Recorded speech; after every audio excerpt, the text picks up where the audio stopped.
सिंदूर की सफलता के बाद पहली बार गृह मंत्री अमित शाह जम्मू कश्मीर के दौरे पर हैं। और आज गृह मंत्री अमित शाह पहुंच जाएंगे, जहां वो सुबह 11:30 बजे पाकिस्तानी गोलीबारी से प्रभावित लोगों से मुलाकात करेंगे। इसके साथ ही पाकिस्तान की गोलीबारी में मारे गए लोगों के परिजनों से मिलकर वो नियुक्ति पत्र भी देंगे।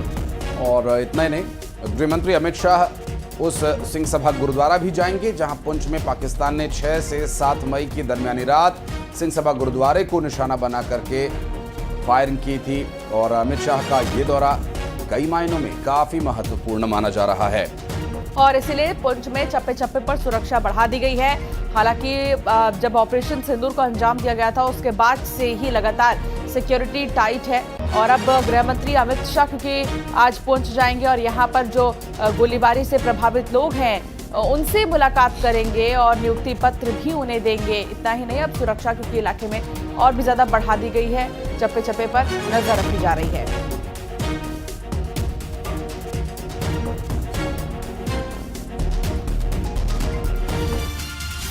खौफ में डूबी पाकिस्तानी नौसेना को एक और तगड़ा झटका देने जा रहे हैं भारत के रक्षा मंत्री राजनाथ सिंह। आज अरब सागर में आईएनएस विक्रांत पर सवार होंगे रक्षा मंत्री राजनाथ सिंह, जो हाल ही में ऑपरेशन सिंदूर के तहत कराची तक अपनी मौजूदगी से पाकिस्तानी नेवी में दहशत फैला चुका है। पहलगाम हमले के बाद पाकिस्तान को डर था कि इस बार जवाब नेवी से मिलेगा, और हुआ भी कुछ ऐसा ही। आईएनएस विक्रांत और उसके कैरियर बैटल ग्रुप की तैनाती ने पाकिस्तान के वॉरशिप को कराची हार्बर में ही बंधक बना दिया। अब रक्षा मंत्री आईएनएस विक्रांत पर जवानों से मिलकर उनका हौसला बढ़ाएंगे। और इससे पहले वो श्रीनगर में थल सेना के बेस और भुज में भारतीय वायुसेना के बेस पर पहुंचे थे। तो तैयारी लगातार हमेशा से ही थी, लेकिन पड़ोसी होने के नाते भारत ने हमेशा सहिष्णुता दिखाई और अपने पड़ोसी होने का धर्म निभाने के लिए हमेशा भारत ने पहल की। लेकिन कुछ पड़ोसी ऐसे होते हैं जो इस पहल के लायक नहीं होते। आखिरकार आपने सिद्ध किया है कि सचमुच आप हमारे देश की बहादुर बेटियां हैं। आपने यह सिद्ध किया, पार पाते हुए आपने इस मिशन को सक्सेस दी है, इस मिशन को आपने सफल बनाया है। जो साहस आप लोगों ने दिखाया है वह सिर्फ हमारी नेवी के लिए ही नहीं बल्कि पूरे देश के लिए, या मैं यूं कहूं कि पूरी मानवता के लिए अपने में एक मिसाल है, अपने में एक एग्जाम्पल है। और यह एग्जाम्पल इसलिए भी और इम्पॉर्टेंट हो जाता है क्योंकि इसे हमारी बेटियों द्वारा किया गया है। हम सबको आप दोनों के ऊपर नाज है।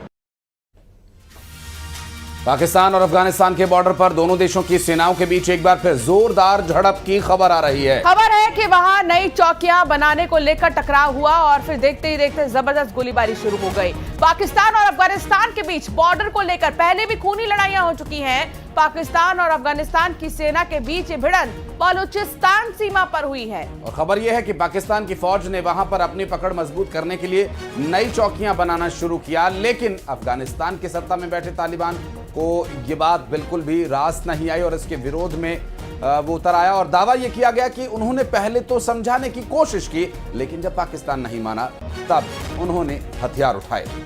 बताया गया है कि वहां दोनों तरफ से करीब 2 घंटे तक गोलीबारी चलती रही।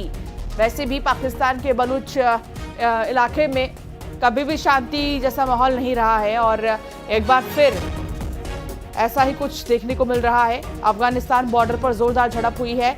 चौकियां बनाने को लेकर यह विवाद शुरू हुआ, जो कि गोलीबारी तक पहुंचा।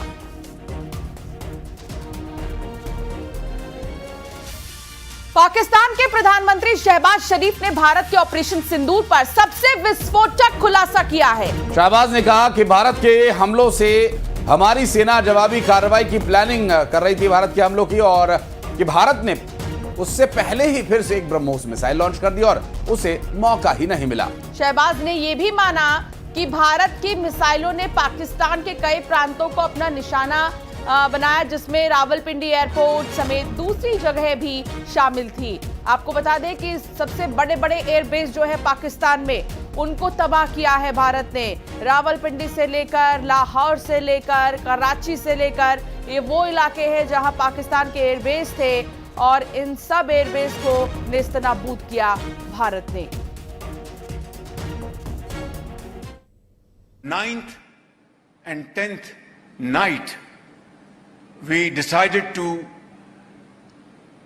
respond in a measured fashion to Indian aggression, and we had decided that at 4:30 in the morning after Fajr prayers, Pakistan armed forces, led very ably by our Field Marshal, Chief Army Staff sitting here, Syed Asim Munir, to teach a lesson to our enemy. But before that hour reached, India again launched missile attacks, BrahMos, and hit Pakistan's various provinces, including airport in Rawalpindi and other places. और चलिए बढ़ते हैं आगे, रुक करेंगे कुछ अन्य खबरों का। शादी समारोह और अन्य कई फंक्शंस में हर्ष फायरिंग का जो ये खतरनाक ट्रेंड है बढ़ता जा रहा है। एक ऐसा ही वीडियो